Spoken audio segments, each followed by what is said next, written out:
నమస్కారం అండి, నా పేరు మాధవి. ఈరోజు మన వీడియో వచ్చేసి కాళ్ళు పగుళ్ళకి ఒక చిన్న చిట్కా చెప్తున్నాను. ఇదైతే చాలా మనకి వెంటనే రిజల్ట్ అయితే కనపడుద్దండి. ఇది ఖచ్చితంగా ట్రై చేయండి. మన ఇంట్లో దొరికేటి అవన్నీ ఒక గిన్నె తీసేసుకొని కోల్గేట్ పేస్ట్ ఒక స్పూను, వ్యాజిలైన్ ఒక స్పూను, ఒక దెబ్బ నిమ్మకాయ 3 తీసుకొని మిక్స్ చేసేసుకోవాలి. బాగా మిక్సింగ్ అయిపోయాక ఇంట్లో టూత్పేస్ట్లు ఉంటాయి కదండి, బెస్ట్లు వేస్ట్ అలా ఒక బెస్ట్ తీసేసుకొని దాంతో కాళ్ళు ఎక్కడైతే పగుళ్ళు ఉన్నాయో అక్కడంతా రఫ్ చేసేసేయాలి. అంతా బాగా గట్టిగా రఫ్ చేస్తూ ఉంటే లోపలదంతా మనకి బయటకు వచ్చేస్తుంది. ఆ తర్వాత కాటన్ గుడ్డ తడిగుడ్డ ఒకటి తీసుకొని శుభ్రంగా అక్కడ తుడిచేసేయండి. మీకు చూసారు కదండి, కాలు అయితే ఎంత నీట్గా ఉందో. అట్లాగే ఇంకో కాలు అయితే చేసేస్తున్నాను. మరో కాలు కూడా ఇట్లాగే క్లీన్ చేసేసుకోవాలండి. ఇదిగోండి, మీకు ఎక్కడైతే పగుళ్ళు ఉన్నాయో అలా ఇట్లా చేసేసుకోండి. ఖచ్చితంగా అయితే రిజల్ట్ కనపడుద్ది.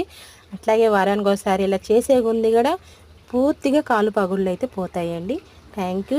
మనం కొత్తగా ఛానల్ అయితే ఓపెన్ చేసామండి. జై శ్యామ మన ఛానల్ పేరు. ప్లీజ్ సపోర్ట్ చేయండి. మీ ఫ్యామిలీ మెంబర్స్ అందరూ షేర్ చేయండి. Bye bye.